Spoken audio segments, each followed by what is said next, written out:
Bismillahirrahmanirrahim. Innal hamdalillah nahmaduhu wa nasta'inuhu wa nastaghfiruh wa na'udzu billahi min syururi anfusina wa min sayyiati a'malina may yahdihillahu fala mudhillalah wa may yudlilhu fala hadiyalah. Asyhadu an la ilaha illallah wa asyhadu anna Muhammadan abduhu wa rasuluhu la nabiyya ba'd. Bapak-bapak, ibu-ibu, kaum muslimin dan muslimat yang semoga dirahmati oleh Allah Subhanahu wa taala. Assalamualaikum warahmatullahi wabarakatuh. Alhamdulillah, segala puja dan puji kepada Allah Subhanahu wa taala. Salawat dan salam kepada suri teladan kita Nabi Muhammad sallallahu alaihi wasallam. Bapak-bapak, ibu-ibu, kaum muslimin dan muslimat yang dirahmati oleh Allah Subhanahu wa taala. Pada kesempatan maghrib ini, di waktu yang penuh berkah ini, insyaallah kita akan membahas kajian dengan judul Antara Dokter dan Kiai. Sejatinya tema ini jika kita bahas waktunya 2 jam lebih ya. Akan tetapi di waktu yang singkat ini kita akan sampaikan poin-poinnya saja. Antara dokter dan kiai. Maksud dari judul ini apa? Bukan kita bermaksud untuk membanding-bandingkan dokter dan kiai. Dokter dan kiai, ustadz, ulama, ini adalah elemen atau orang yang paling dibutuhkan dalam suatu masyarakat. Oleh karena itu Imam Syafi'i mengatakan la taskunanna baladan la yakunu fihi alimun yuftika an dinik wala yakunu tabibun wala tabibun yunabbiuka an amri badanik.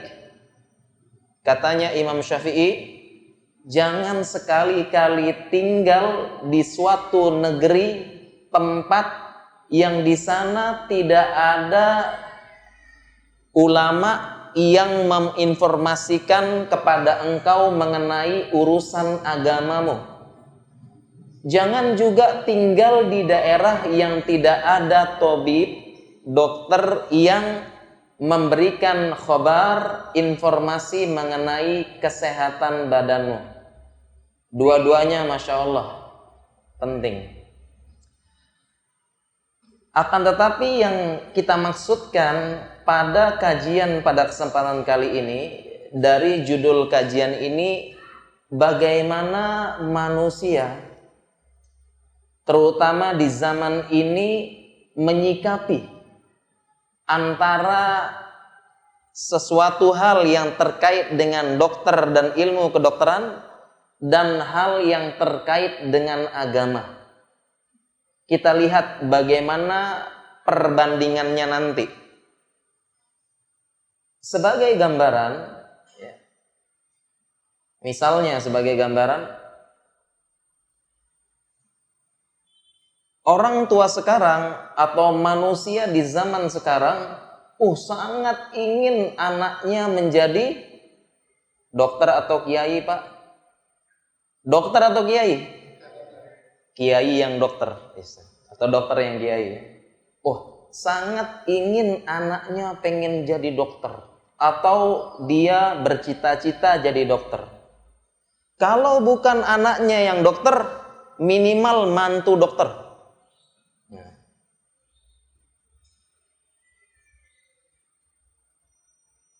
Saya seorang dosen, seringkali di awal-awal pembukaan fakultas kedokteran berdatanganlah orang tua ke rumah saya. Apa yang dia katakan? Pak dokter, ini anak saya bisa dimasukkan tidak ke fakultas kedokteran. Bagaimana caranya Pak Dokter? Berapapun uangnya kami siap. Itu yang dia katakan.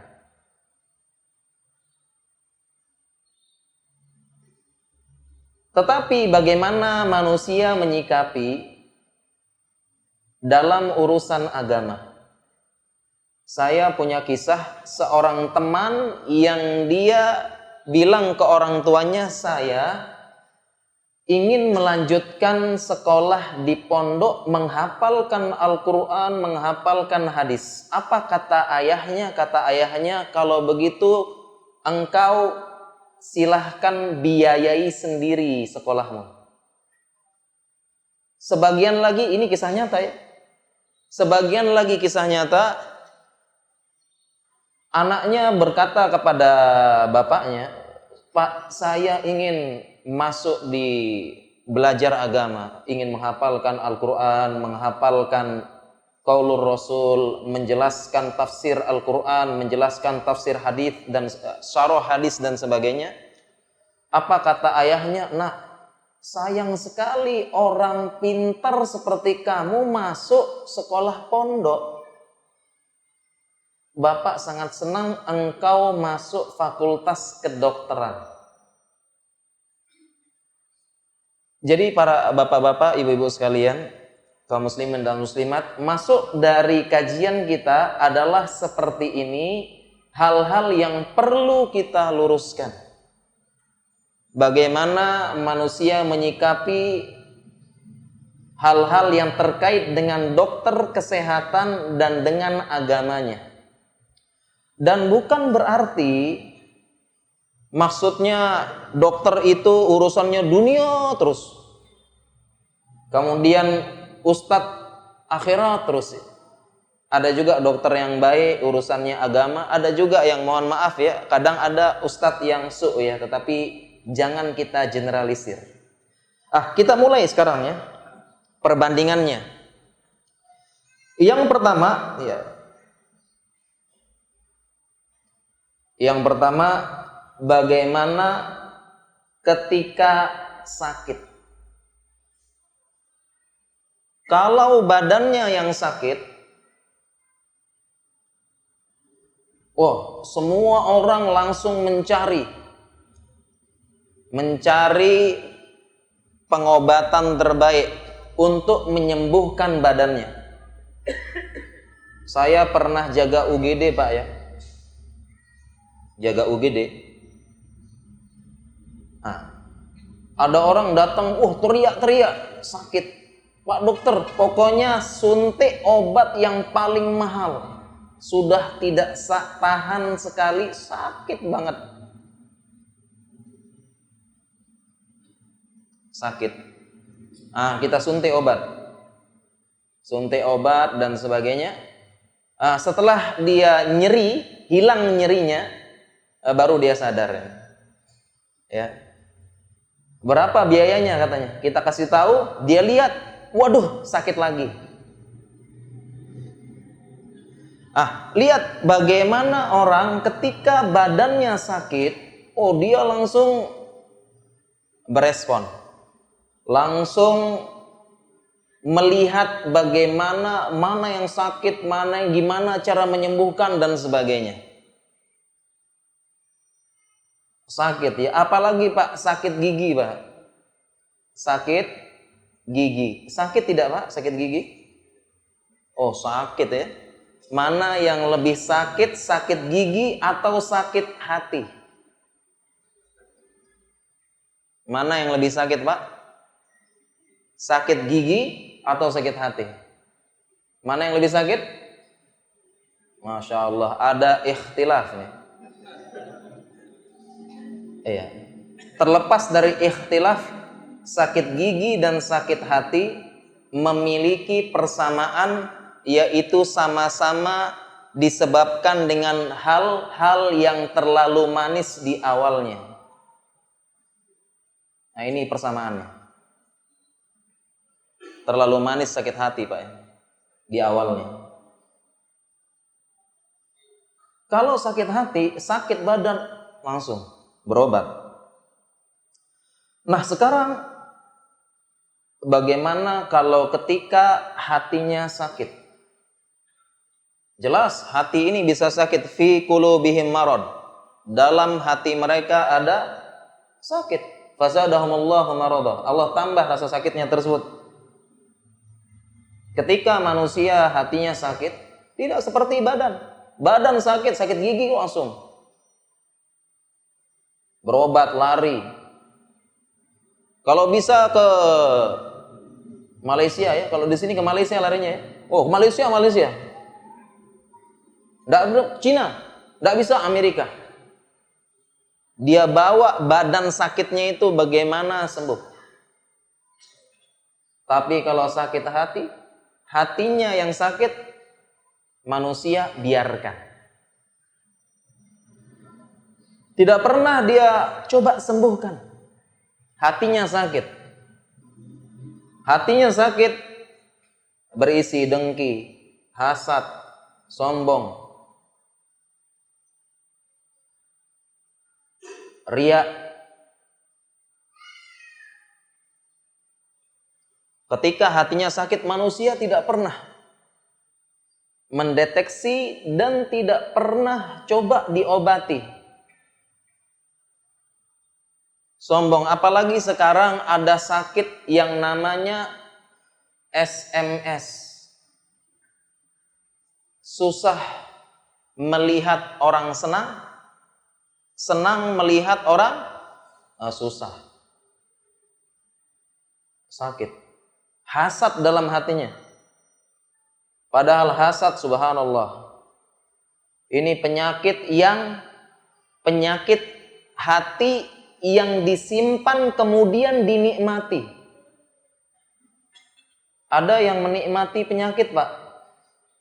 Nah ini, hasad ini sebagian orang disimpan penyakit tersebut kemudian dia nikmati. Padahal subhanallah, hasad ini ya subhanallah ya. Inilah yang menyebabkan iblis dikeluarkan dari api neraka. Hasad kepada Adam. Khalaqtahu min narin wa khalaqtani min narin wa khalaqtahu min tin. Ya Allah, Engkau ciptakan aku dari api, Engkau ciptakan dia dari tin, tanah. Hasad dengan Adam. Yang Allah ajarkan, wa 'allamal asma'a kullaha, diajarkan semuanya. Hasad. Sebagian kita dari semua penyakit hati ini hasad. Kita simpan. Dan benar-benar merusak. Iyyakum wal hasada. Fa innal hasada ya'kulul hasanati kama ta'kulun narul khatab. Hati-hati dengan hasad. Karena hasad ini memakan semua kebaikan sebagaimana api memakan kayu. Orang hasad tidak tenang. Siangnya sakit hati. Oh, lihat tetangga mobil baru, Masya Allah, sakit. Lihat tetangga anak sukses, sakit. Lihat ini senang, lihat teman bisnis makin lancar, sakit. Makin sakit. Lihat sebagainya, lihat tetangga sakit. Inilah manusia selalu melihat rumput tetangga lebih hijau. Bagaimana tidak hijau? Rumputnya rumput sintetis. Lihat. Hasad. Malam harinya gelisah. Berbolak-balik di atas kasur yang empuk dan mewah. Bolak-balik gelisah. Memikirkan bagaimana caranya nikmat orang tersebut hilang. Entah bagaimana caranya, ya Allah, mudahan besok mati ya. Mudahan besok tabrakan, kecelakaan, mati satu keluarga. Mikir sana bolak-balik. Hasad. Dan sebagian orang ini memelihara penyakit yang dipelihara. dan dinikmati. Hebatnya orang hasad, dalam kesakit hati tersebut dia nikmati. Malam harinya gelisah dia nikmati.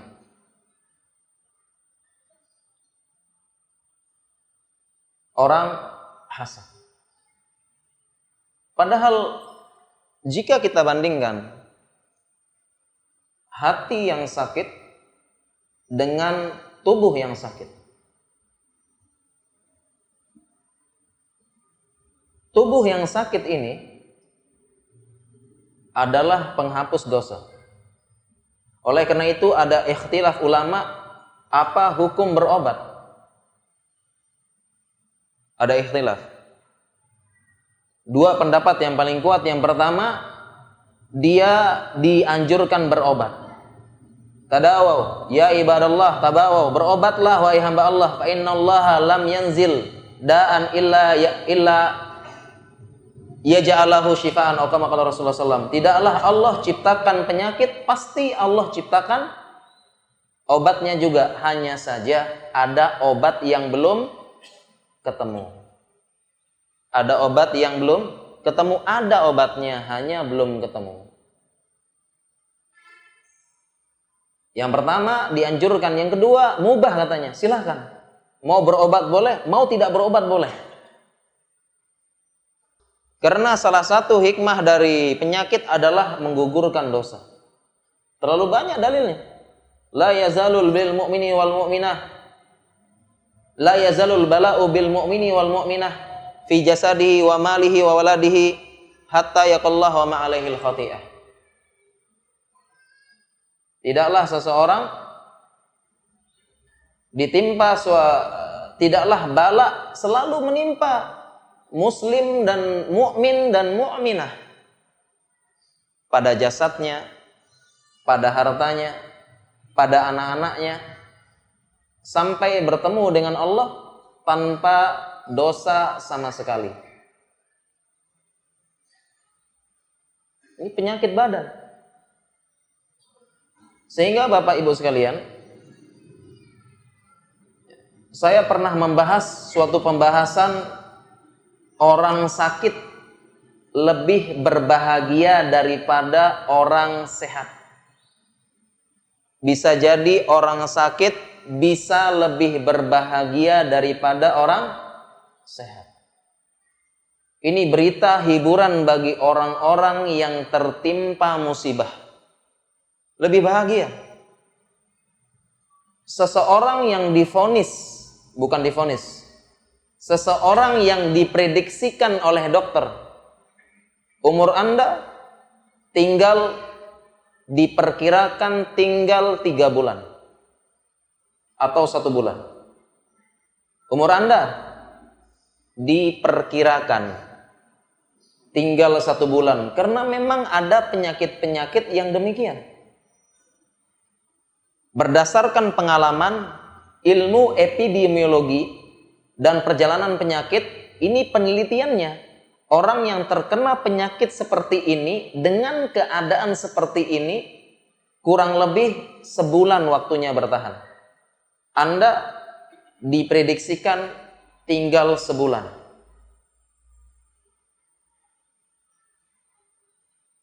Kita jelaskan hiburan ini kepada saudara-saudara kita yang terkena penyakit berat, kanker, terkena penyakit gagal ginjal, cuci darah setiap hari, terkena penyakit gula yang parah, sudah busuk kakinya dan sebagainya.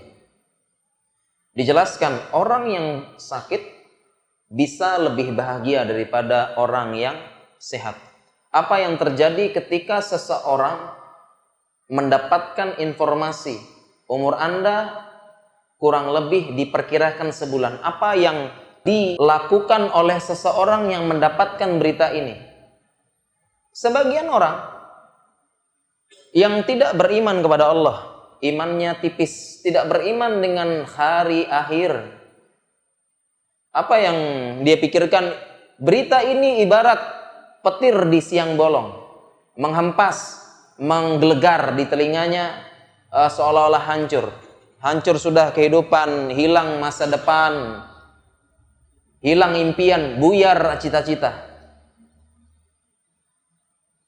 depresi, lemah, apa yang harus saya lakukan? Ini orang yang demikian.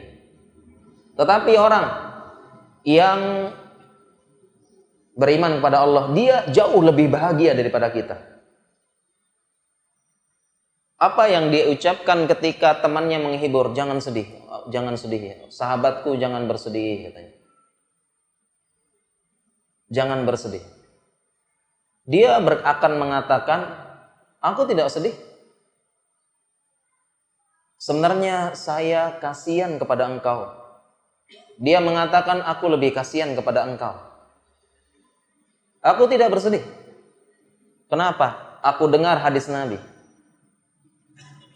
Dengar hadis Nabi yang disebutkan tadi, la yazalul bala'u bil mu'mini wal mu'minah fi jasadihi wa malihi wa aladihi hatta yaqallah wa ma alaihil khati'ah. Berita umurku tinggal sebulan lagi adalah berita paling baik yang aku dengar seumur hidupku. Mengapa? Karena penyakit kanker yang aku derita ini menyebabkan aku bertemu kepada Allah tanpa dosa sama sekali. Al-Mahbub yang tercinta, baginda Nabi mengabarkan kepadaku, setiap bala ujian akan menjadi penghapus dosa. Dalam hadis disebutkan, ma yusibul mu'minu min wasabin wala nasabin wala hammin wala husnin wala azan wala ghammin hatta syaukatu yushakuha illa kafarallahu biha khatayah.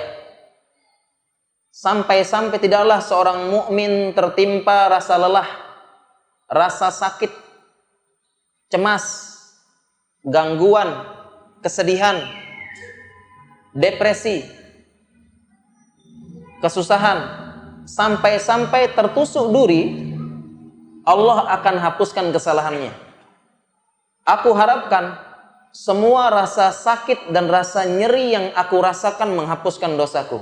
Dan ketika rasa nyeri terakhir yang aku rasakan, aku sangat berharap itulah dosa terakhir yang dihapuskan oleh Allah, sehingga aku bertemu dengan Allah tanpa dosa sama sekali. Hatta yaqullah wa ma alaihil khati'ah, sampai aku bertemu dengan Allah tanpa dosa sama sekali. Aku sangat berharap rasa nyeri terakhir yang aku rasakan itulah terakhir juga dosaku berguguran. Lihat, ini kabar gembira dari Rasulullah. Jangan kasihani aku, tapi aku kasihan melihat engkau mengerang kesakitan, duduk saja, berbaring, lemah, menyembunyikan rasa sakit dari ekspresi wajahmu. Aku kasihan. Jangan pernah engkau kasihani aku. Kasihinilah dirimu sendiri. Berita sebulan umurku ini berita terindah. Kenapa? Karena aku jelas kapan aku akan mati. Aku persiapkan segalanya. Aku persiapkan semuanya untuk menyambut kematianku.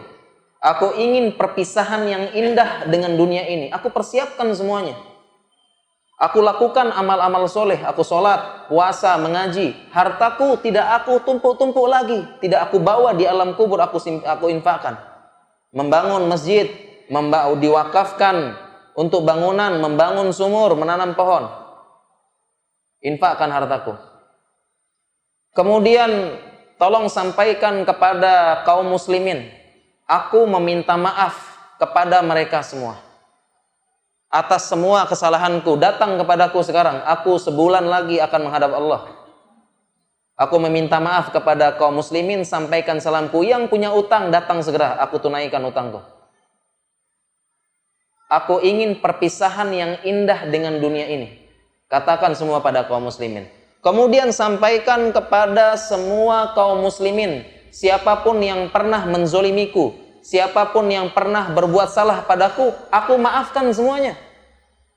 Mereka tidak perlu meminta maaf karena aku tidak ingin bertemu dengan Allah membawa hasad, membawa dendam. Aku maafkan semuanya. Aku ingin perpisahan dengan dunia, perpisahan yang indah.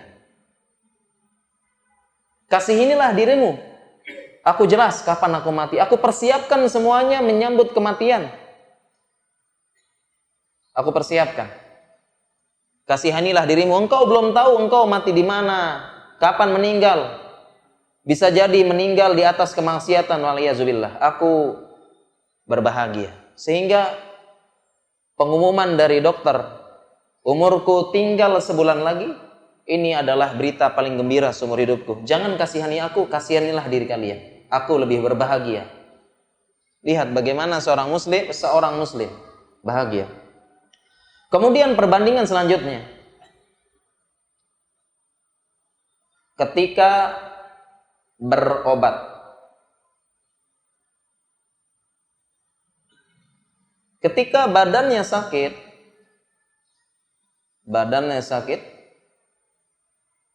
dia akan berobat kemanapun. Mencari dokter yang paling hebat di daerah ini. Paling hebat, paling kompeten. Paling banyak gelarnya, paling banyak keahliannya. Siapa yang paling hebat di Bangkinang ini? Siapa dokternya? Nah, dia cari. Kemana? Malaysia, Cina, Amerika, berobat. Tapi bagaimana ketika hatinya sakit? Hatinya sakit, berobat biasa aja. Tidak sungguh-sungguh. Kemudian ketika mengobati hatinya, dia tidak mencari kiai, tidak mencari ustadz yang bisa berkompeten yang mengobati hatinya, mengobati agamanya yang selama ini dia bodoh. Kalau agamanya, hatinya sakit, tidak mencari siapa ustadz yang paling bagus, ustadz yang akidahnya lurus, manhajnya bagus, akhlaknya mulia. Tidak segera. Bacaan Al-Qur'annya salah, biasa aja. Tidak mencari siapa yang paling bagus. Ini jika berobat. Padahal disuruh cari. Cari yang berilmu. Fas'alu ahla dzikr in kuntum la ta'lamun. Kemudian ketika belajar. Ketika belajar,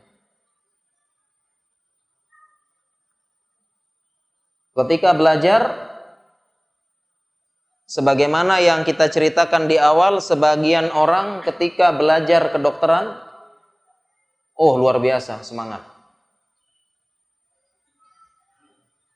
Mendorong anaknya supaya masuk fakultas kedokteran. Tapi ketika belajar agama, nanti dulu. Ini yang perlu kita luruskan. Sebagian kaum muslimin mengira belajar agama tidak punya masa depan yang cerah. Gambarannya kalau belajar agama ya gitu-gitu aja. Jadi ustadz. Jangan nak jadi ustadz. Nanti kehidupanmu antar amplop-amplop saja. Ya Allah. Memangnya demikian. Padahal subhanallah ini kita perlu luruskan. Ayat-ayat dalam Al-Quran yang menunjukkan tentang ilmu, itu adalah ilmu agama. Dimulai dari ayat yang sangat banyak. Dimulai dari yarfa'illahu alladhina amanu minkum walladhina utul ilma darajat. Diangkat beberapa derajat orang berilmu. Ilmu di situ dalam bahasa Arab menggunakan alif lam. Alif lam adalah alif lam ahdiyah untuk menunjukkan sesuatu yang jelas.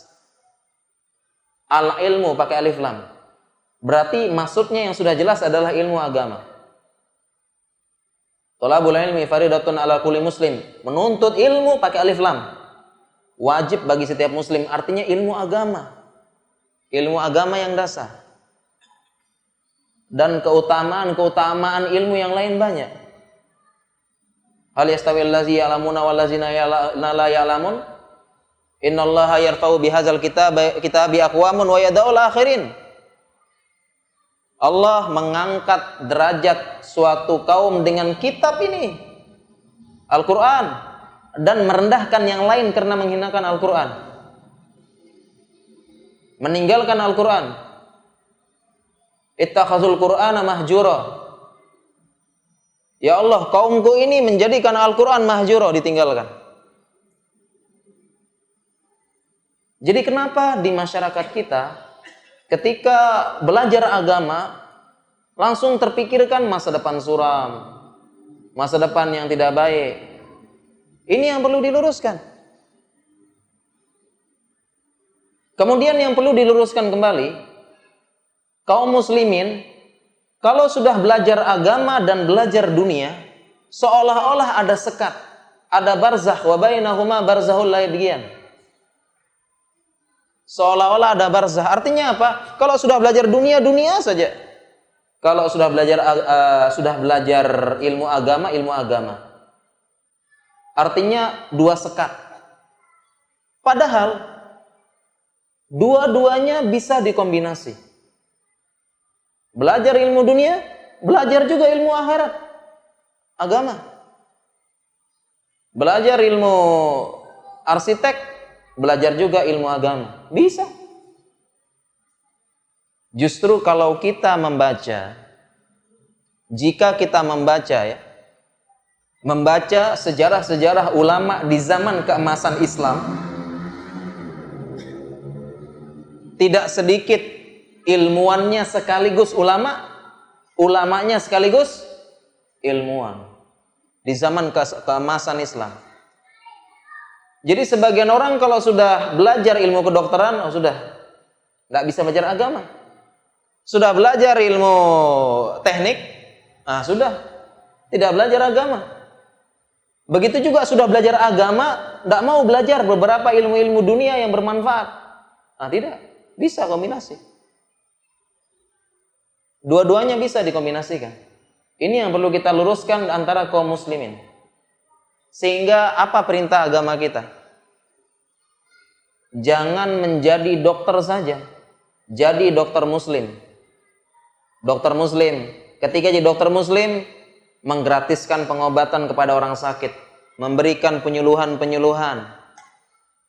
Jangan jadi insinyur saja. Jadilah insinyur yang muslim. Datang ke masjid, Pak. Ini masjid ini saya yang rancang, gratis. Jangan jadi bisnismen saja. Jadilah bisnismen yang muslim. Pak, ini biaya bangun masjid berapa? Oh, sekian. 20%-nya nanti dari keuntungan saya. 20% keuntungan saya sumbangkan. Itu yang diperintahkan dalam agama kita.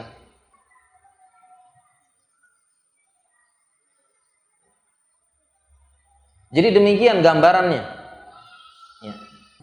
Kita lanjutkan perbandingan yang selanjutnya. Ketika menerapkan ilmu. Ketika menerapkan ilmu. Kita dalam dunia kedokteran, sebelum menerapkan ilmu atau sebelum berbicara masalah kedokteran, kita harus belajar dahulu. Belajarnya dengan belajar yang lama. Untuk bisa menjadi dokter 6 tahun. Sedangkan jurusan yang lain rata-rata 4 tahun menjadi sarjana, 3 tahun menjadi diploma 3. Belajar yang lama. Ketika seorang dokter ingin menerapkan ilmunya, harus belajar. Belajarnya pun lama dan bertahap. Contohnya, ingin belajar suntik, menyuntik.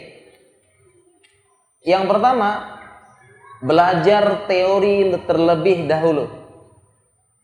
Belajar teorinya. di mana anatomi pembuluh darah, anatomi saraf, tempat suntik yang aman, belajar teorinya. Gambarnya bagaimana, tempatnya di mana. Belajar. Jangan sampai salah suntik. Suntik saraf bisa pincang, lumpuh.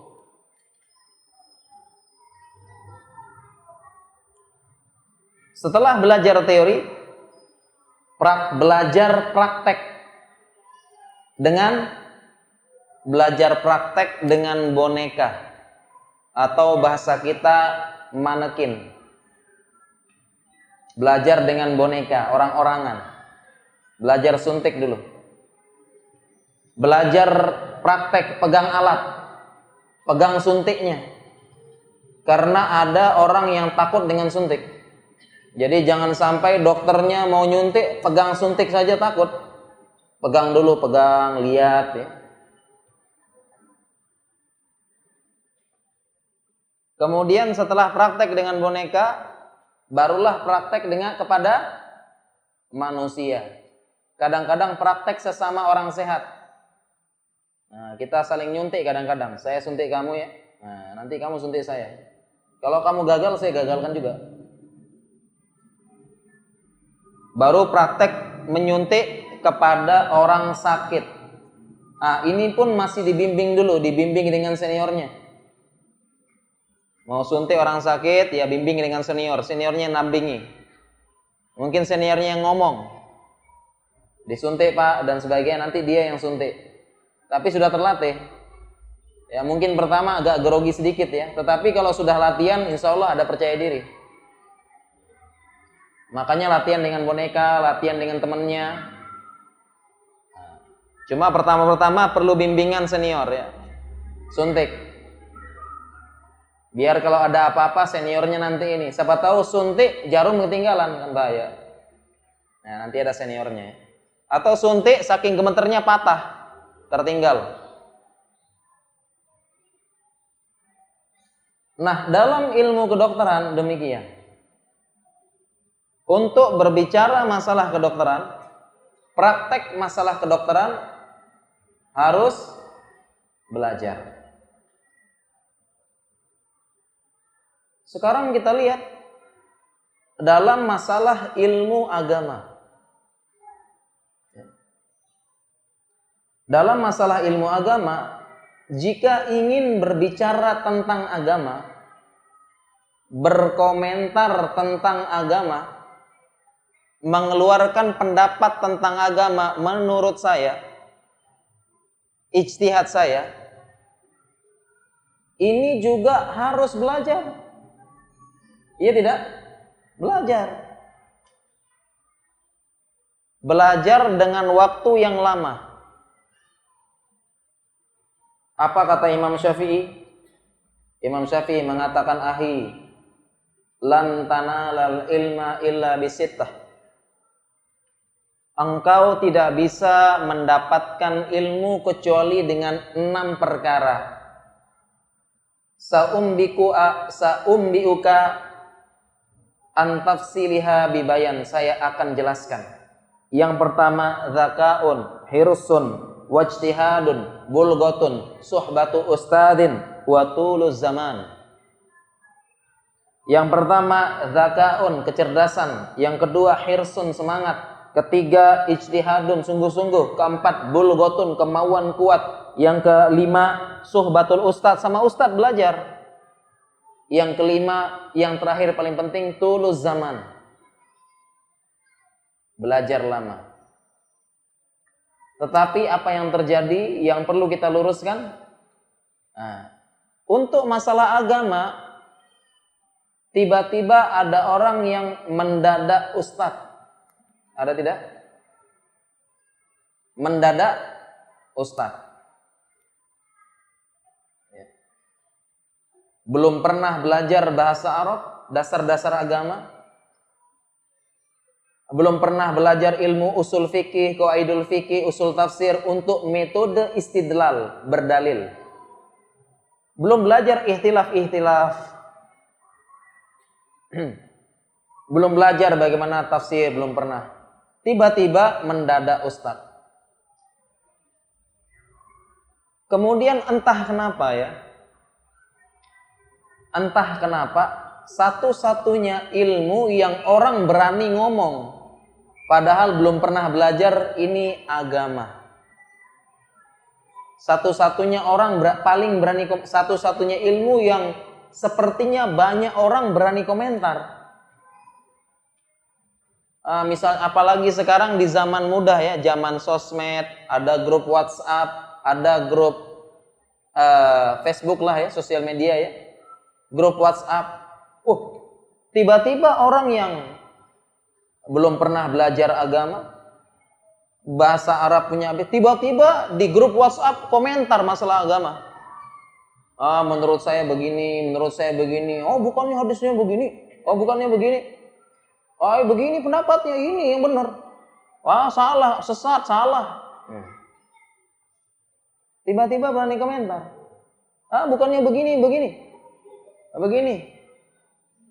Ya, satu-satunya ilmu yang orang berani komentar semua. Ilmu agama, berani berkomentar.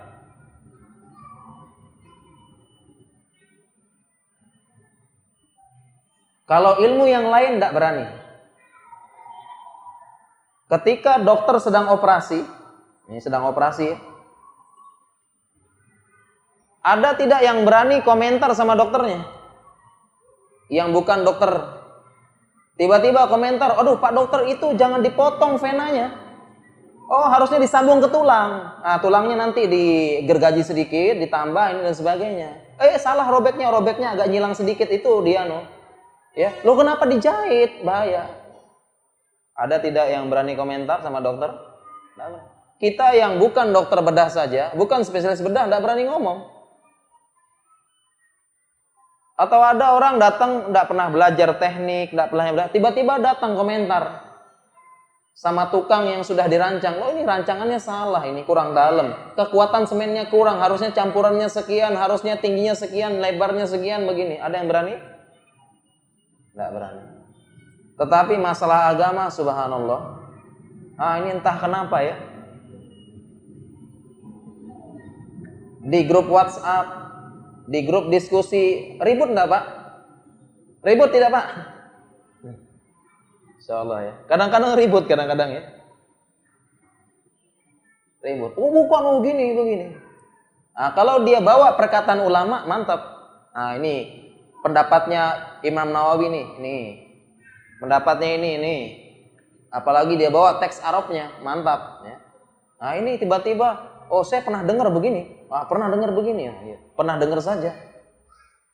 Tidak pernah dicek dan sebagainya. Sehingga katanya ulama, seandainya orang-orang bodoh berhenti komentar masalah agama, damai dunia ini. Ya, ini mohon maaf ya. Seandainya orang-orang bodoh masalah agama tidak ikut-ikut komentar, ini damai, tenang.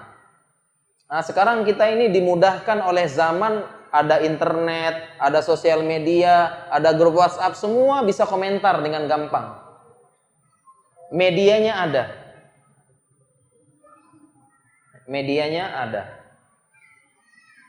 Kemudian sekarang, ada tidak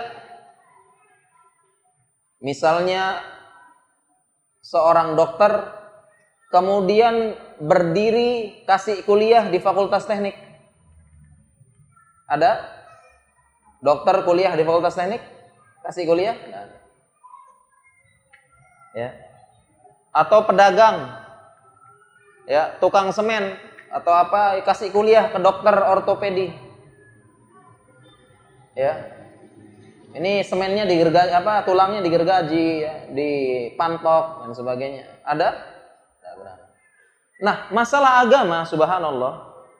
Ini entah kenapa juga tiba-tiba orang bisa mudahnya menjadi mufti. Berani berdiri di podium, kemudian berbicara masalah agama, dan bangga dipanggil ustadz.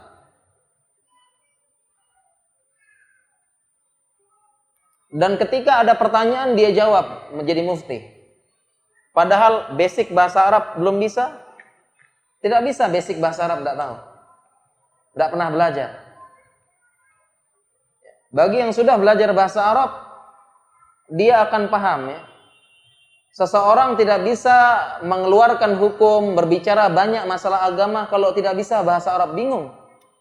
Kita pun bingung ya, ada orang tidak punya basic bahasa Arab, tiba-tiba dia ngomong banyak masalah agama, menjadi mufti. Kita bingung. Karena untuk istidlal, metode berdalil, itu harus paham dasar-dasar bahasa Arab. Usul-usul itu menggunakan bahasa Arab. Contohnya al-amru lil wujub, fi'il amr menunjukkan hukum asalnya wajib. Kalau tidak paham fi'il amr apa, tidak bisa. Tiba-tiba ada orang tidak bisa bahasa Arab, tidak belajar, tiba-tiba berani ngomong. Ceramah panjang lebar, berbicara masalah agama, begini. Tidak pernah tulus zaman, belajar dengan lama. Menghafalkan perlahan-lahan, istidlal perlahan-lahan, memahami fikih perlahan-lahan. Dia kumpulkan sana, kumpulkan sini, oh baru begini. Ternyata ada sekian pendapat, dia kumpulkan, oh baru dijelaskan ini yang paling bagus.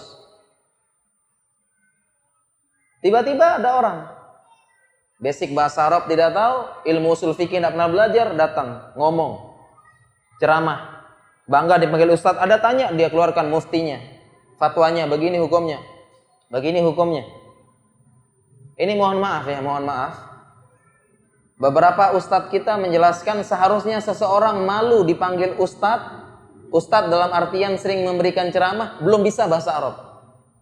Ini pesan sebagian ustadz kita dan guru kita. Seharusnya orang itu malu, nggak bisa bahasa Arab. Tiba-tiba dia bangga dipanggil ustadz dan orang-orang bertanya hukum kepada dia. Ini harusnya tidak layak gelar ustadznya maksudnya.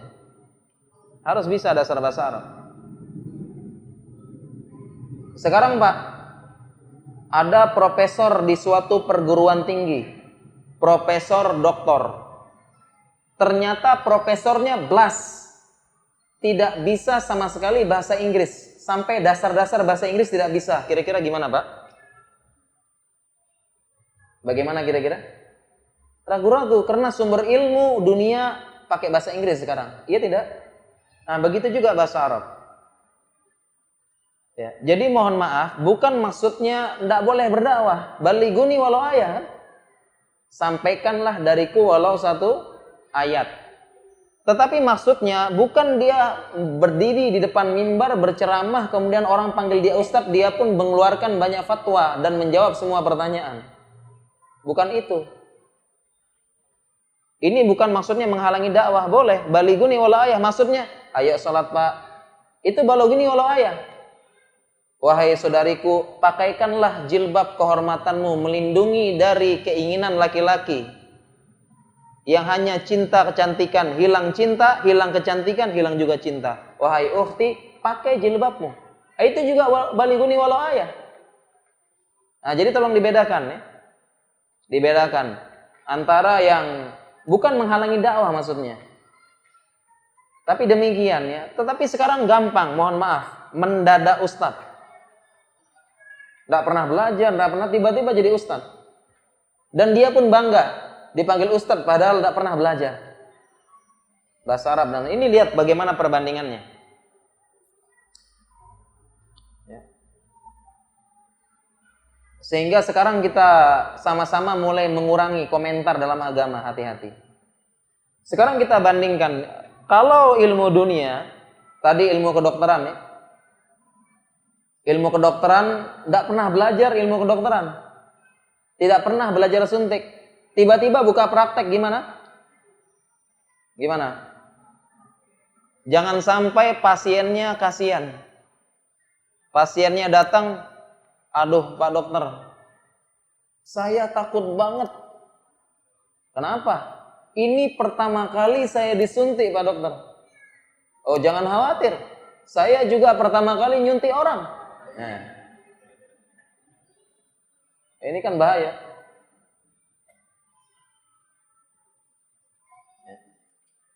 Bagaimana kalau tidak pernah praktek, tidak pernah belajar, tiba-tiba langsung praktek, bahaya kan? Bahkan ini dilarang oleh Rasulullah sallallahu alaihi wasallam, wa man tatabbaba falam yu'lam minhu tibbun qabla dzalika fahuwa dhamin. Rasulullah SAW bersabda, barang siapa yang melakukan praktek kedokteran dan belum pernah belajar sebelumnya, tiba-tiba buka praktek, fahuwa domin, bertanggung jawab. Kalau ada apa-apa dia tanggung jawab. Tanggung jawab. Malpraktek. Ini sudah diatur. Jadi malpraktek sudah diatur Islam sejak dahulu. Malpraktek ini. Sedangkan kalau masalah agama itu kan ujung-ujungnya, kalau dunia kan ujung-ujungnya apa Pak? Paling mati Pak ya. Cacat dan sebagainya. Tapi bagaimana kalau masalah agama? Ngomong agama tidak punya ilmu. Berbicara masalah agama tidak punya ilmu. Bahayanya bahaya yang sangat besar. Ini yang disebut Allah dalam Al-Quran, Qul innama harrama rabbiyal fawahisha ma zahara minha wa ma batan wal ithma wal baghya bighairil haqq wa an tusyriku billahi ma lam yunazzil bihi sultana wa an taqulu 'alallahi ma la ta'lamun. Ibnul Qayyim menjelaskan ayat ini, Allah menyebutkan tingkatan dosa. Qul, katakanlah, innama harrama rabbiyal fawahisha, sesungguhnya Allah mengharamkan tingkatan pertama fawahish, perbuatan-perbuatan fahisyah, ma zahara minha wa ma baton, yang nampak dan yang tersembunyi. Ini yang pertama. Yang kedua, wal isma wal baghya bighairil haq, dosa dan melampaui batas. Yang pertama contohnya fawahish, berzina. Berzina fawahish enggak Pak? Fawahish ya. Berzina fawahish, la taqrabuz zina innahu kana fahisyatan. Fawahish. Dan isma wal baghya, melampaui batas, contohnya adalah berzina dengan istri tetangga. Ini sudah bagian bighairil haq, tingkatan dosa yang kedua. Berzina dengan istri tetangga. Bihalili jarik, engkau berzina dengan dosa, dengan istri tetangga, dosa yang paling besar. Atau berzina dengan ibu, dosa lebih besar lagi, yang sebanding dengan dosanya riba. Dosa riba sebanding dengan dosa menzinai ibu sendiri. Ini yang bagia, tingkatan kedua. Tingkatan ketiga adalah antusyriku billahi ma lam yunazzil bihi sultana, engkau menyekutukan Allah dengan apa yang tidak pernah Allah turunkan hujjah, sultan. Tingkatan yang ketiga yaitu syirik. Ternyata ada tingkatan dosa di atas syirik, apa Pak? Lanjutan ayatnya, wa antaqulu 'alallahi ma la ta'lamun. Engkau berkata-kata atas Allah padahal engkau tidak tahu. Ini dosa di atas kesyirikan. Jadi ternyata ada dosa di atas kesyirikan lebih besar daripada dosa syirik. Selama ini kita diajarkan syirik dosa paling besar, wa azamu ma nahallahu anhu asyirku. Yang paling Allah larang adalah syirikan. Ternyata ini dosa yang paling besar. Berkata-kata atas nama Allah engkau tidak tahu. Engkau tidak pernah belajar, tiba-tiba ngomong, ini katanya Allah, ini ajarannya Allah. Berfatwa, dosa paling besar. Ibnu Qayyim pun menjelaskan kenapa dosa ini lebih besar daripada dosa syirik. Karena penyebab kesyirikan adalah berkata-kata atas nama Allah tanpa ilmu. Ini penyebab kesyirikan. Sebagaimana penyebab kesyirikan pertama di muka bumi, apa sebabnya Pak? Kesyirikan pertama kali di muka bumi di zamannya Nabi Nuh. Orang tersebut berfatwa mengatakan atas nama Allah, kita ditinggalkan oleh orang-orang soleh. La tazarunna alitakum wa la tazarunna wadda wa la syuwa wa la yagusa wa yauqa wa nasra. Itu nama-nama orang soleh di zaman Nabi Nuh. Meninggal mereka, tiba-tiba ada orang mengatakan tanpa ilmu, mereka buatkan patungnya. Ini orang-orang soleh buatkan patungnya supaya kalau mereka sudah meninggal tapi masih ada patungnya, kita tetap semangat ibadah. Nah, ini dia berfatwa tanpa ilmu. Dibuatlah patungnya. Nah, pertama kali patung tersebut tidak disembah. Ini hebatnya setan.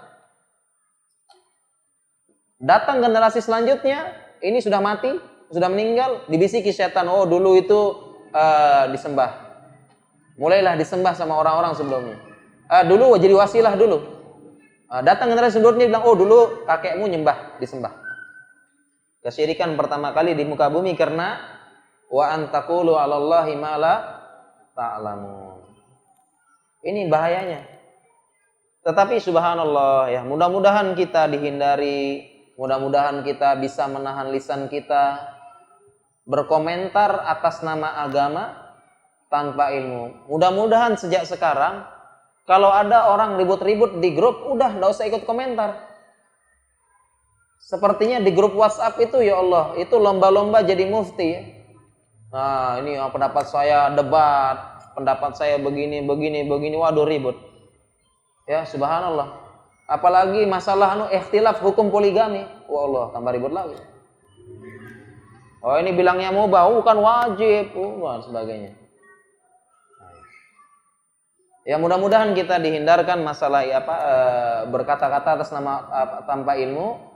Dan ini juga memicu kita supaya belajar, bersemangat dan sebagainya. Mungkin demikian ini Bapak Ibu sekalian yang dirahmati Allah Subhanahu wa taala. Ini yang saya sampaikan ringkasan dari tema kita. Waktu kita kurang ya. Harusnya ini 2 jam dibahas. Perbandingan ya. Inilah tema kajian kita antara dokter dan kiai. Perbandingan yang mudah-mudahan kita bisa bersikap bijak dan beberapa hal yang perlu kita luruskan. Mungkin demikian ya materi yang bisa kita sampaikan. Kita lanjutkan dengan tanya jawab. Bapak Ibu sekalian dirahmati Allah Subhanahu wa taala, ada beberapa pertanyaan. Mudah-mudahan kita bisa menjawab. Ya. Assalamualaikum. Bagaimana nasihat dan pengalaman Ustadz bagi penderita penyakit diabetes? Karena saya sudah 5 tahun mengidap penyakit ini. Jadi diabetes ini sebabnya termasuk penyakit pola hidup. Penyakit pola hidup. Memang ada kaitannya dengan gen. Biasanya kalau bapak ibunya diabetes, biasanya ada anaknya yang ikut kena. Ya. Ini penyakit terkait dengan pola hidup. Ya. Pola hidup yang tidak baik. Oleh karena itu terapi utamanya diabetes ini, terapi utamanya adalah mengubah pola hidup. Memperbaiki pola hidup, tidak minum obat. Ini terapi utama. Ya. Kurangi makan gula, ya. Jangan manis-manis Pak ya. Jadi kalau di rumah, di mana-mana ya, sedang bertamu, sedang ada acara, dikasih teh, pesen, Pak jangan manis-manis. Kenapa Pak? Kamu ini kalau pesen teh selalu yang tidak manis. Tidak usah manis-manis, kenapa? Sudah ada yang manis di rumah. Nah, gitu aja. Jawabannya begitu. Jadi jangan sering manis-manis Pak ya. Jadi ngurangin memang Pak, dikurangin manis. Kemudian yang penting olahraga. Sekarang olahraga penting Pak. Di zaman modern ini apa yang tidak otomatis? Semuanya serba otomatis ya. Pintu otomatis. Mau nyalain TV remote. Mau nyalain AC remote. Di zaman sekarang kita malas bergerak, naik motor, naik mobil.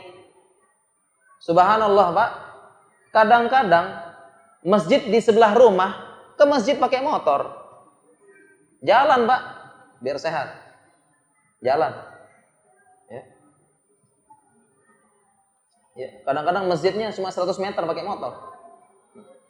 Jalan biar sehat ya. Jadi paling pertama diobati adalah pola hidup. Kalau tidak bisa baru obat.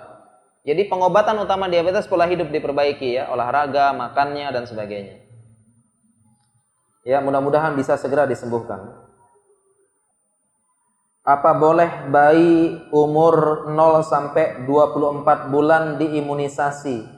Kalau boleh, mohon dalilnya Ustadz berdasarkan ijma ulama. Boleh tidak diimunisasi? Jawabannya boleh.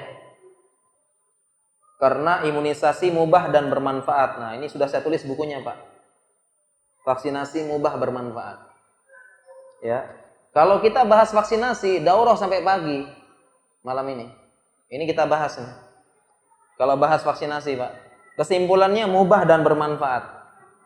Ya, kita meluruskan informasi-informasi yang tidak benar menyebar di masyarakat. Ya, pakai babi lah, bahaya. Nah, ini kita perlu luruskan, Pak. Kemudian apa dalilnya? Nah, ini kita perlu perbaiki. Bukan dalilnya yang ditanya, tetapi yang ditanya apa yang menyebabkan haram. Yang ditanya kan? Ya.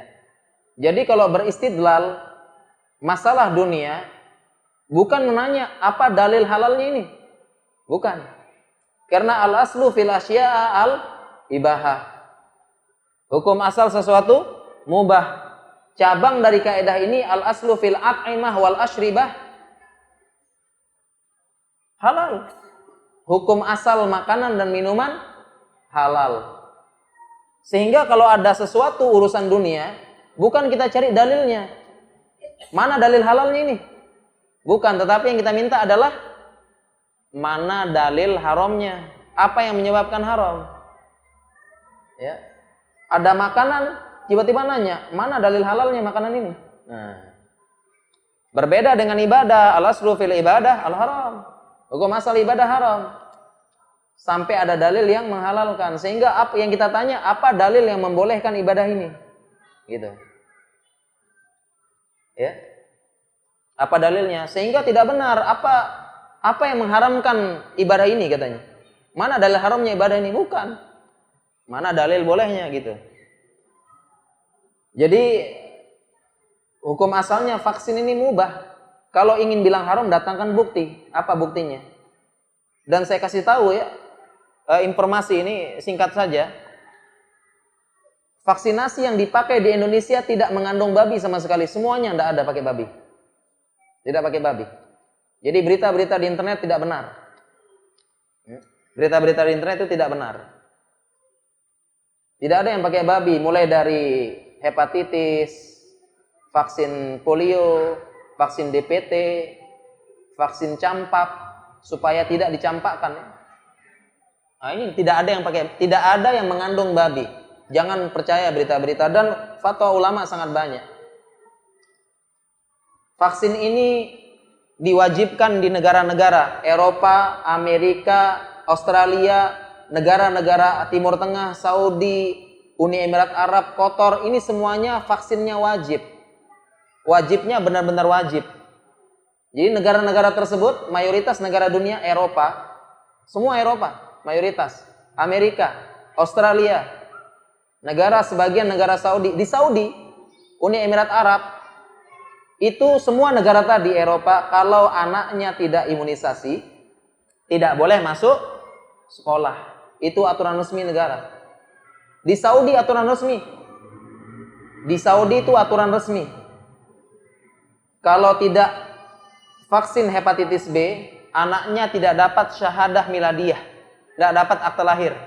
Masuk sekolah kalau tidak ada kartu lengkap vaksin tidak boleh masuk sekolah. Itu aturan resmi di Saudi dan Uni Emirat Arab. Dan sebagian vaksin Saudi impor dari Indonesia.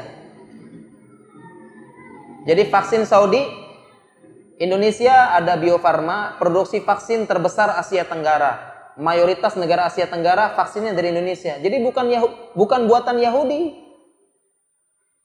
Buatan Bio Farma, dan Bio Farma ini sampai ekspor ke Saudi. Jadi sebagian vaksin Saudi pakai Indonesia. Dan di sana wajib. Kalau tidak lengkap tidak boleh sekolah anaknya. Kalau tidak suntik hepatitis B, lahir tidak dapat syahadah miladiyah. Karena pentingnya vaksin. Jadi sebagian vaksin Saudi pakai vaksin Indonesia. Nah, di Saudi wajib, tenang aman, di Indonesia ribut-ribut. Fatwa sangat banyak. Ini mungkin ini saja yang saya jelaskan dulu ya. Kalau mau jelaskan panjang lebar kita daurah sampai besok subuh, Pak. Vaksin ini karena banyak yang perlu dijelaskan.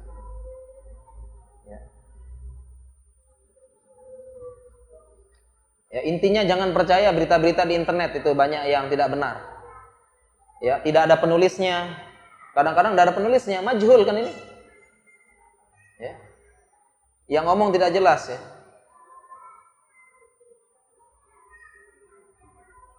Bagaimana membagi waktu mempelajari ilmu dokter dan ilmu agama? Masya Allah ya. Bagaimana membagi waktu ya? Tinggal dibagi aja, Pak. Nah, ini kalau kita ngomong membagi waktu ini daurah lagi, Pak. Ringkasnya, poinnya saja.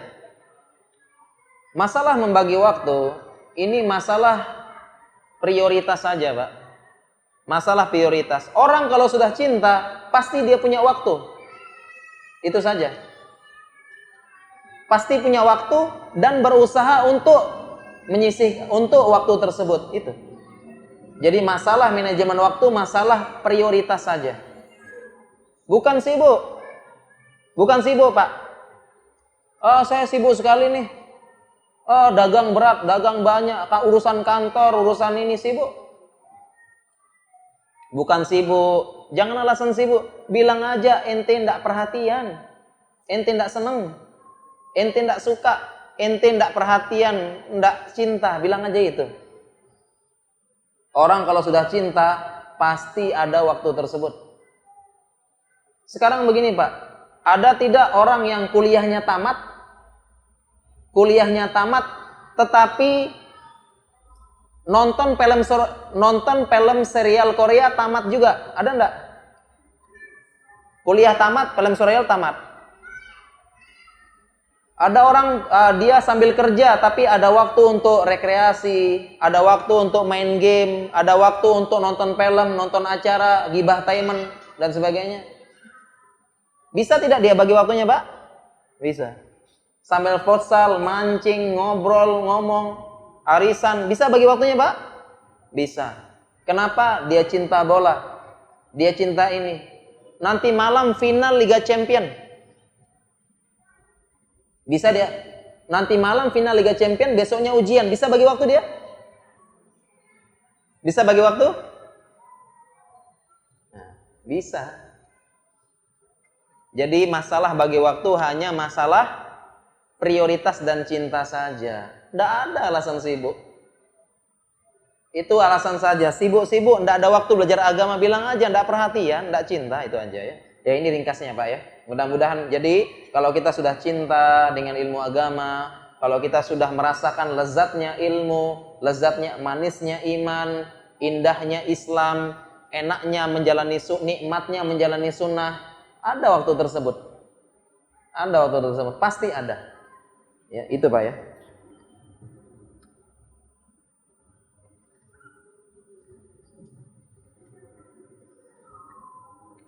Apakah semua obat-obatan yang digunakan di rumah sakit diberikan dokter itu halal?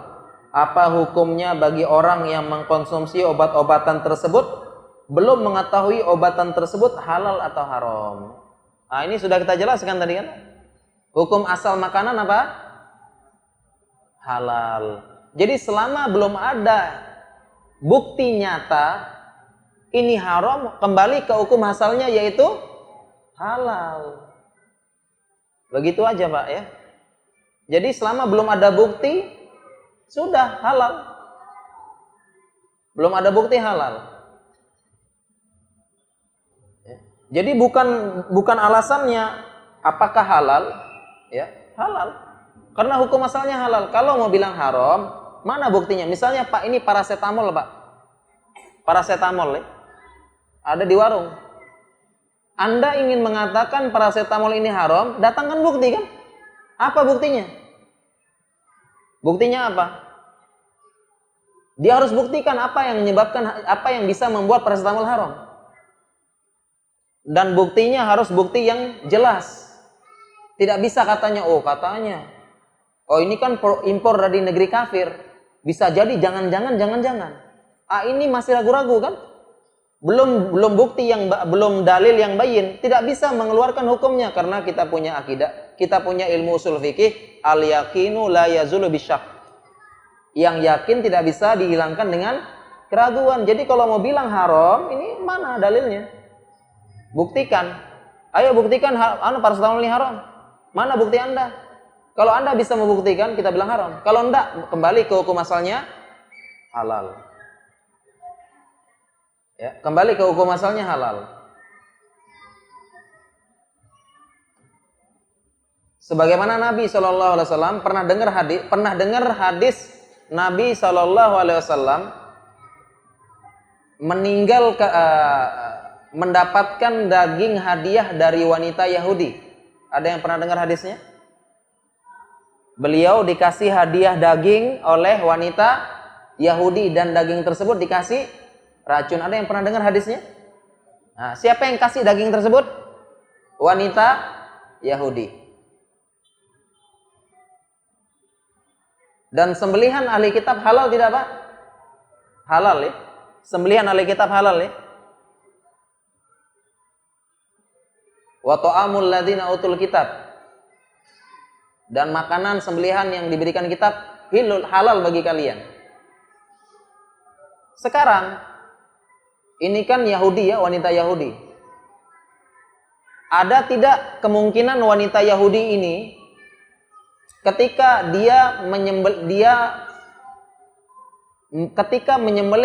menyembelih hewan tersebut, dia tidak menyebut nama Allah. Ada kemungkinan tidak?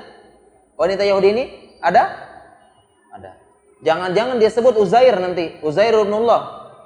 Ada kemungkinan tidak? Dia lupa atau tidak menyebut nama Allah ketika menyembelih? Ada? Ada kemungkinan tidak? Wanita Yahudi ini dia mematikan hewan tersebut tidak disembelih. Dipatok kepalanya atau bagaimana? Ada tidak kemungkinan? Ada. Tetapi Rasulullah SAW langsung makan atau nanya-nanya dulu? Langsung makan atau tanya-tanya dulu? Langsung makan. Kenapa hukum asalnya halal ini? Halal. Dan tidak usah takalluf, membebankan diri. Hukum asalnya halal-halal. Kecuali tiba-tiba ada orang datang kasih tahu, Rasulullah saya bersumpah perempuan ini dia budak nyembelih tapi dia pantok kepalanya mati. Nah, baru datang bukti nyata. Paham di sini? Dan sebagian orang salah paham dengan syubhat. Minimal obat dokter syubhat katanya. Ini kurang paham. Antara kembali ke hukum halal sama syubhat. Ini belum paham. Ini vaksin sama obat dokter syubhat katanya. Tidak jelas. Ada dua jawaban. Yang pertama, obat itu jelas. Bahannya jelas. Vaksin juga bahan-bahannya jelas. Ada kandungannya. Yang bilang jelas siapa? Yang bilang tidak jelas siapa? Makanya lanjutan hadisnya, innal halala bayyinun wa innal harama bayyinun wa bainahuma umurun mustabihat. La ya'lamuhunna katsirun minan nas. Di tengah-tengah ada syubhat yang tidak diketahui oleh banyak orang. Ya. Berarti ada orang yang tahu tidak? Ada. Nah, jadi bahannya obat, bahannya vaksin jelas, ada, jelas. Siapa yang bilang tidak jelas? Itu kandungannya jelas, apa aja isinya. Ini yang pertama. Yang kedua, mereka tidak paham antara kembali ke hukum asal halal dengan yang syubhat. Syubhat itu adalah benda yang hukum asalnya haram. Waman waqa'a fi syubhat waqa'a fil haram. Barang siapa yang terjerumus dalam syubhat, terjerumus dalam haram. Dia kurang paham. Ini pokoknya obat dokter haram, tidak jelas katanya. Syubhat. Siapa yang terjerumus dalam syubhat haram katanya. Ini tidak paham. Maksudnya syubhat ini begini Pak. Kita di jalan ketemu uang. Ya, sampai ya di jalan begini Pak. Kita di rumah ya, tiba-tiba buka dompet uang 100.000 hilang. Uang 100.000 hilang. Kita cari terus ke jalan. Sampai di jalan ketemu uang 100.000. Tapi uangnya agak lecek, lecek Pak ya. Lusuh. Perasaan uang saya masih mulus, baru ambil dari ATM. Dia ambil tidak uang tersebut? Ambil tidak uang tersebut? Ambil tidak, Pak? Ambil dong, enggak ya. Dia tidak boleh ambil. Kenapa? Ini masih ragu-ragu dan syubhat. Karena hukum asalnya uang ini uang haram kan? Asalnya uang ini siapa? Kalau kita ketemu uang itu di jalan, hukum asalnya haram atau halal, Pak? Haram. Sehingga ini hukum asalnya haram, ragu-ragu, tinggalkan. Padahal ada kemungkinan itu uang dia ya. Ada kan? Nah, ini maksudnya syubhat. Tetapi dibedakan dengan sesuatu yang hukum asalnya halal. Kalau engkau tidak bisa buktikan dia haram, kembali ke hukum asalnya yaitu halal. Nah, obat-obatan begitu, hukum asalnya halal. Dia hukum asalnya halal. Kalau engkau tidak bisa buktikan paracetamol ini haram, kembali ke hukum asalnya halal, bukan syubhat. Paham, Pak? Nah, saya contohkan begini, Pak, biar makin paham ya. Agar kita jangan takalluf. Takalluf terlalu membebankan diri.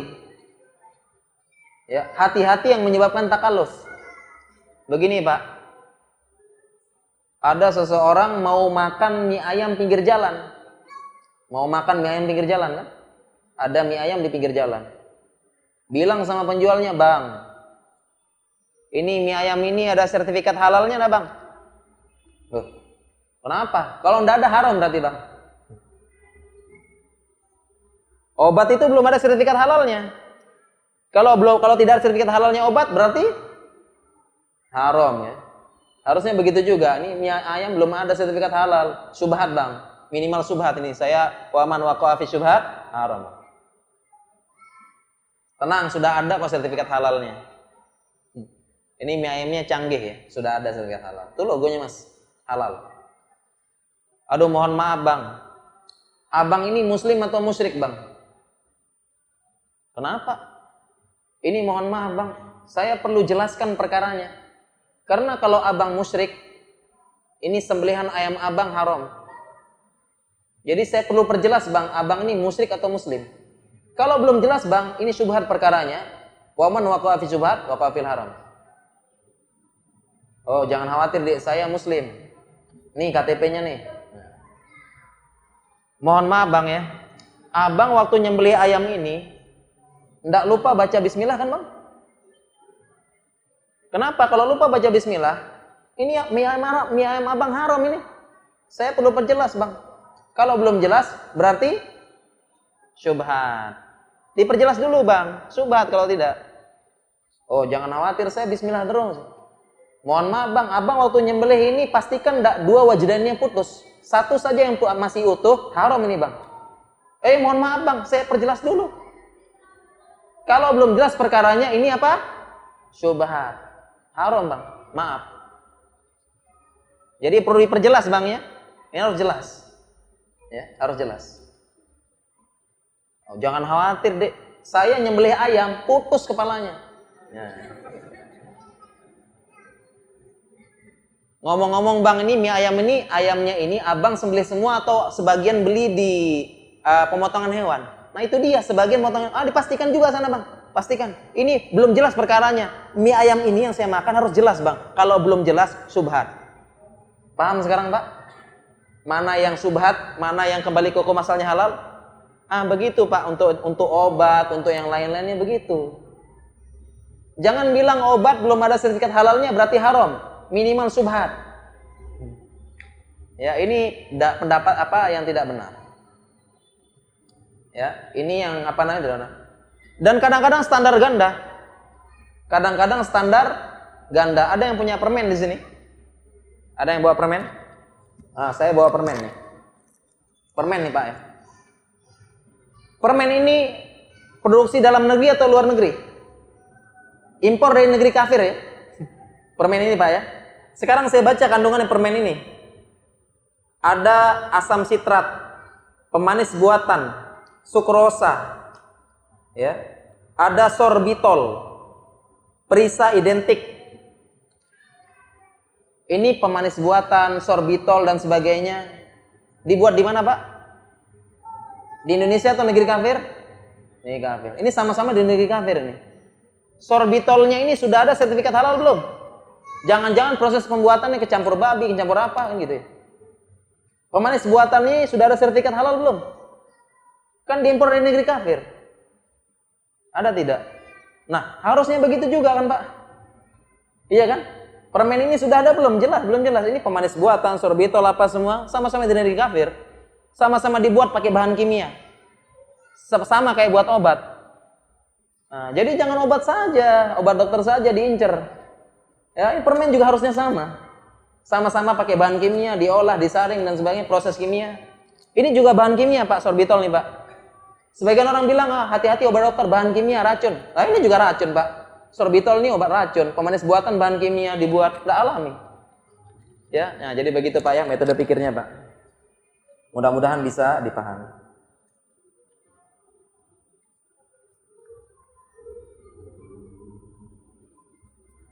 Tolong jelaskan fikih yang terkait dengan dokter yang menjumpai, yang memvonis pasien umur Anda diperkirakan sekian. Jadi ini bahasanya perlu kita perbaiki ya Pak. Tidak ada dokter yang memvonis, tidak ada Pak. Tapi memperkirakan. Jadi tidak ada dokter yang memvonis, Pak, umur Anda tinggal 10 Pak. 10 apa Pak dokter? 10, 9, 8, 7. Wah sudah aman. 10 detik maksudnya ya. Tidak ada kayak gitu ya, tidak ada dokter. Tidak ada dokter yang memvonis. Dokter itu memperkirakan berdasarkan ilmu. Ya, berdasarkan ilmu. Sehingga ini boleh, bukan meramal. Dalam pelajaran tauhid kita belajar kan Pak, ada yang namanya ramalan, ada yang namanya prediksi. Ramalan tidak boleh, prediksi boleh. Prediksi boleh dengan korinah. Terjemahnya indikasi. Boleh. Jadi boleh seorang dokter itu memprediksi dengan korinah dan indikasi penelitian. Oh sekian ini boleh. Ya. Kalau tidak ada korinah ini namanya apa? Ramalan. Yang haram tidak boleh. La ya'lamul ghaiba illallah. Tidak boleh. Ya. Ini boleh ya memprediksi sehingga Pak kalau sekarang cuacanya begini, arah angin begini diperkirakan besok hujan. Ini ramalan atau prediksi, Pak? Ramalan atau prediksi? Nah, prediksi. Jadi yang benar prediksi cuaca, bukan ramalan cuaca. Karena ada indikasinya. Nah. Ya, bagaimana pandangan Islam tentang imunisasi? Wah, ini sudah kita jawab ya.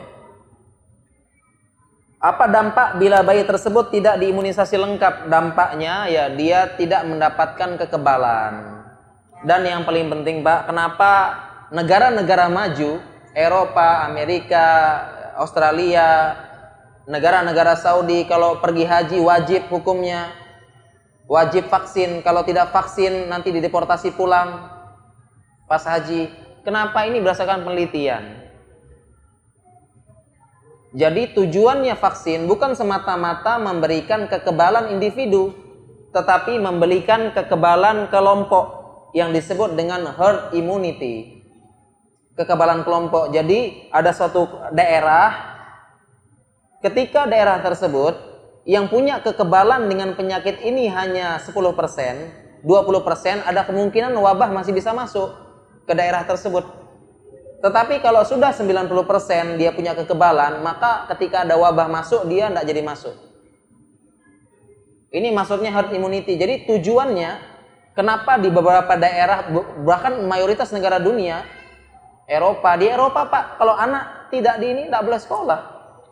Itu kenapa? Untuk membentuk kekebalan imunitas kelompok, herd immunity namanya.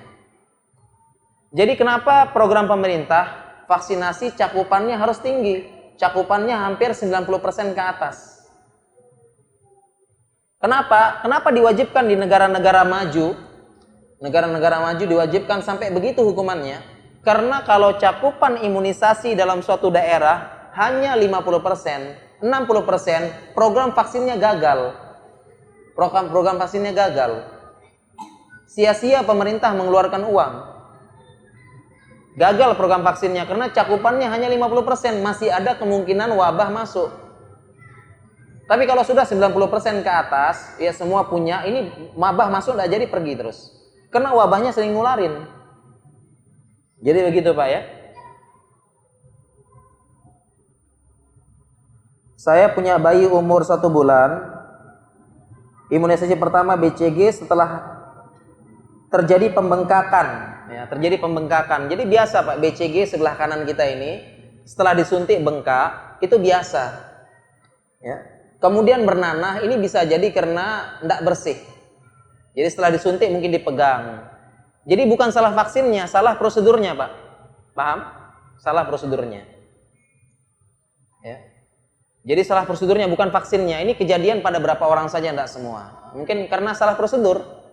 Setelah disuntik, dia tangannya kotor, anaknya dipegang-pegang, infeksi jadinya. Jadi bukan salah vaksinnya. Saya kemudian mengajak berpikir sederhana. Negara-negara yang mewajibkan vaksin, kalau katanya mereka vaksin tersebut bikin racun, vaksin bikin mandul, vaksin bikin autis, itu kan negara-negara yang mewajibkan mati semua penduduknya kan? Iya tidak? Satu Saudi mati semua, satu Eropa mati semua, satu Amerika mati semua karena vaksin nyebabin autis. Orang naik haji pulang-pulang mati karena vaksin racun katanya. Vaksin menyebabkan autis, pulang-pulang 90% haji autis. Diem pulang-pulang enggak ngomong karena autis, kena vaksin. Itu kan logika sederhananya kan Pak?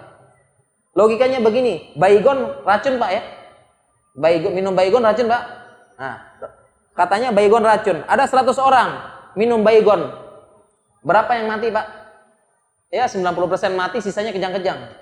Kan gitu. Karena pernyataannya baygon adalah racun. Sekarang mereka katakan vaksin racun, berbahaya. Harusnya 100 orang dikasih vaksin berarti mati kan? Kan begitu pikirnya. Nah, katanya vaksin racun dikasih ke orang haji. Minimal kan 1 juta berangkat, 1 juta mati kan, 900.000 gitu ya. Itu logika sederhana, Pak. Jadi jangan percaya informasi internet tidak benar. Tidak benar itu, Pak. Cuma caplok sana, caplok sini. Ya, katanya ahli ini, katanya pakar vaksin internasional, vaksin tidak siapa? Tidak ada. Ya, itu tokoh-tokoh goib. Ya, tidak benar. Apakah saya melanjutkan imunisasi? Ya, dilanjutkan imunisasi dengan cara yang benar. Ingin bertanya hukum liko. Rohis kampus mengharuskan liko. Boleh, Pak. Liko itu boleh. Liko itu siapa yang bilang haram? Boleh. Liko ngumpul-ngumpul boleh. Boleh ngumpul-ngumpul ya. Kita pun habis sholat subuh liko, di sana ada liko, sana ada liko, sana ada liko, boleh. Belajar di sana belajar bahasa Arab, di pojok sana belajar belajar tahsin, memperbaiki bacaan Al-Qur'an, di pojok sana belajar mungkin fikih dasar, boleh, Pak. Ada liko sana, liko sini, boleh. Hanya yang jadi masalah yang yang menjadi narasumbernya ini harus berilmu dulu. Itu. Jadi di sana yang sudah guru tahsinnya sudah berilmu ngajarkan. Jadi yang penting adalah yang jadi sumber ilmunya adalah berilmu. Jangan sampai liko yang nyampaikan hanya berdasarkan senioritas. Ya. Karena cuma duluan dia duluan masuk, dia jadi sumbernya. Ya. Atau dia membimbing ngomong masalah agama tapi belum ada ilmunya. Membimbing, ya, membimbing tapi membahas. Jadi jangan sampai bahas liko. Oke, sekarang kita bahas hadis. Bagaimana pendapat tentang hadis ini? Bagaimana pendapat hadis ini tentang? Ya, tidak. Jadi harus yang penting tidak apa-apa. Yang penting yang menyampaikan sumber dalam liko tersebut berilmu. Sudah belajar dulu, baru dia ngomong jelasin hadis, jelasin Al-Quran. Ini baru boleh. Ya, ini baru boleh. Demikian Bapak Ibu sekalian ya, sudah jam 9 Pak ya, tidak terasa. Demikian Bapak Ibu sekalian yang dirahmati Allah para jamaah. Ya, materi yang bisa kami sampaikan mudah-mudahan bermanfaat dan mudah-mudahan kita bisa mengamalkan ilmu kita. Kurang lebihnya saya mohon maaf. Subhanakallahumma bihamdika asyhadu an la ilaha illa anta astaghfiruka wa atubu ilaik. Wassalamualaikum warahmatullahi wabarakatuh.